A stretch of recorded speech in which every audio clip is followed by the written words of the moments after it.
बिस्मिल्लाहिर्रहमानिर्रहीम, अस्सलाम वालेकुम। सेल सेल सेल मुल्क में लग चुकी है महंगाई की सेल। आपने सुना होगा कि सेल हमेशा सस्ती अशिया पर लगाई जाती है, मगर तब्दीली सरकार ने अशिया ज़रूरिया और खुरनोश की दाम आसमान पर चढ़ाने की सेल लगा दी है। अभी पहले से बढ़ाई गई कीमतों का सदमा उतरता नहीं है कि दोबारा से फिर नई समरी आ जाती है या फिर नई कीमतों का ऐलान कर दिया जाता है। अभी रवा महीने की 15 तारीख को हुकूमत ने पेट्रोल की कीमत में 5 रुपए फी लीटर जबकि डीजल की कीमत में 5 रुपए 1 पैसे फी लीटर का इजाफा किया था। अब खबर यह है कि oil and gas regulatory authority OGRA ने पेट्रोलियम मसनूआत की कीमतों में इजाफे की समरी जो है वो पेट्रोलियम डिवीजन को भेज दी है। सराय का कहना है कि पेट्रोल की कीमत 5 रुपए 25 पैसे फी लीटर तक बढ़ सकती है। डीजल की कीमत में 3.5 रुपए फी लीटर तक इजाफे का इम्कान है। पेट्रोलियम मसनूआत की कीमतों में रद्दोबदल का इन्हिसार पेट्रोलियम लीवी और जीएसटी पर होगा। इस वक्त पेट्रोल पर पेट्रोलियम लीवी 5 रुपए 62 पैसे फी लीटर है। डीजल पर फी लीटर 5 रुपए 14 पैसे पेट्रोलियम लीवी आए थे। ये तो था पेट्रोल बम जो आज रात या फिर कल सुबह जो है वो आवाम पर गिरा दिया जाएगा। पीटीआई की हुकूमत जैसे ही इक्तदार में आई उसी रोज से महंगाई ने सर उठाना शुरू किया हुआ है। रवा साल जुलाई में पेट्रोल की कीमतों में इजाफे पर हमने एक प्रोग्राम किया जिसमें शाहिद हसन सिद्दीकी साहब ने हुकूमत की मुस्तकबिल की पॉलिसी पर क्या कहा था, सुनिए जरा पहले। असेसमेंट के मुताबिक आने वाले वक्त में इसी माली साल में आहिस्ता आहिस्ता हुकूमत पेट्रोलियम मसनूआत में तकरीबन 20 रुपया फी लीटर मजीद इजाफा करने जा रही है। अच्छा। किसी को पाकिस्तानी को इस पर कोई शुबा नहीं होना चाहिए। बिल्कुल राइटिंग ऑन द वॉल है। उसकी मतलब वजह अभी और नए रिकॉर्ड बनना बाकी हैं के लिए डॉक्टर साहब आपकी पेश गोई जो कि आपने कुछ महीने पहले की वो हमने सुनाई है और वो तो एग्जैक्टली बिल्कुल वैसे ही हो रहा है जैसे आपने कहा है। लेकिन अब सवाल यहाँ पर ये उठता है कि आखिर क्या वजह है या क्या मजबूरी है हुकूमत की कि पेट्रोल की कीमत जो है वो बढ़ती ही चली जा रही है और फिर ऑब्वियसली पेट्रोल की कीमत पेट्रोल एक ऐसी चीज़ होता है कि जिसकी कीमत अगर बढ़ती है तो बाकी अशिया के ऊपर ऑटोमेटिकली उसका एक असर आना शुरू हो जाता है। देखिए, बुनियादी चीज़ ये है कि इस वक्त हुकूमत और स्टेट बैंक की जो पॉलिसियां हैं बहुत नाकिस हैं। अच्छा। और हमारे जो इकोनॉमिक इंडिकेटर्स हैं वो इंतहाई तेज़ी से बिगड़ते चले जा रहे हैं, चाहे हुकूमत तकरीरों में तस्लीम करे या नहीं करे, मगर स्टेट बैंक की रिपोर्टों में और मिनिस्ट्री ऑफ फाइनेंस की पब्लिकेशन में वो चीज़ें मौजूद हैं जो मैं कोट करता हूँ। मैं उससे बाहर की तो कोट ही नहीं करता as a matter of policy.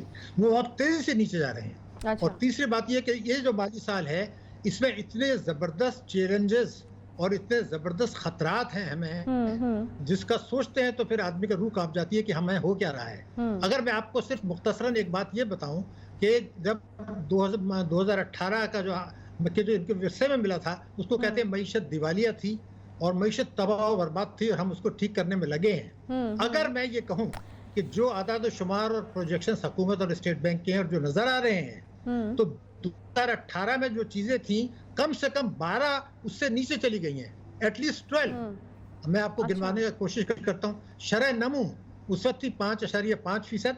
इनका 3 साल का औसत है 1.9% सालाना और 4 साल का इनका औसत जो है वो है 2.6%, यानी आधे से भी कम। महंगाई उस वक्त 4.7 थी, अब इस वक्त 8.4 है। फॉरेन डायरेक्ट इन्वेस्टमेंट गिरा है 2018 के मुकाबले में, वो आज तक हमने टच नहीं किया। और उसके बाद टोटल फॉरेन इन्वेस्टमेंट गिरा है जो आज तक हमने टच नहीं किया। रुपए की कदर का आपने बताया कि हम देखें कि 49 रुपए फी डॉलर गिर चुका है, जिसमें से अगर जो है 4.5 महीने गुजरे हैं उसमें 19 रुपए डॉलर गिरा है। तो फिर उसके बाद देखिए कि फीकस आमदनी हमारी गिरी है हुकूमत के मुताबिक, गुर्बत हमारी बढ़ी है, बेरोजगारी 16% है, प्लानिंग डिवीजन ने कह दिया है। और उसके बाद आप अगर देखें तो गुर्बत भी बढ़ रही, बेरोजगारी भी बढ़ रही, महंगाई भी बढ़ रही, इनडायरेक्ट टैक्सेस भी बढ़ रहे हैं, उसका रेशो खराब हुआ है 2018 के मुकाबले में। तो फिर सवाल ये पैदा होता है कि बेहतरी कहाँ आई है। एक आई है रेमिटेंसेस में, वो 111.4 के तहत है, उसी की वजह से करंट अकाउंट डेफिसिट है। मगर एक खौफनाक बात मैं बता दूं अगले पॉइंट पे जाने से पहले, ये बहुत जरूरी है, सबसे अहम है। देखिए, अभी कुछ हफ्ते पहले स्टेट बैंक के गवर्नर ने ये फरमाया कि पाकिस्तान में जो इस साल का करंट अकाउंट डेफिसिट है वो रहेगा 2 से 3% सालाना। स्टेट बैंक गवर्नर कह रहे हैं 2% का मतलब होता है 6 अरब डॉलर सालाना। मैं आपको स्टैम्प पेपर पे लिख के देने के लिए तैयार हूं कि हम 15 अरब डॉलर की तरफ जा रहे हैं। तो मैं ये पूछना चाहता हूं कि इसी पे तो आपने 18 में कहा था मईशत दिवालिया है। तो आप किसको ये गुमराह करके 6 अरब डॉलर की कहानी सुना रहे हैं? अरे जनाब, ये 15 अरब डॉलर जो जा रहा है, ये वही हद है जो 2017 में थी, उससे आगे है, जो 2019 में थी उससे आगे है। तो फिर जब आप इसको तस्लीम ही नहीं कर रहे कि हमें खौफनाक हद को छू रहे हैं, ये कोई मामूली बात नहीं है। करंट अकाउंट डेफिसिट को आप दिवालिया कह रहे थे, आपने 3 साल जाये किए कि करंट अकाउंट डेफिसिट को कम किया, वो कम हुआ, लेकिन उससे मईशत को आपने चोक कर दिया, गुर्बत भी बढ़ गई, बेरोजगारी भी बढ़ गई, ग्रोथ रेट भी गिर गया।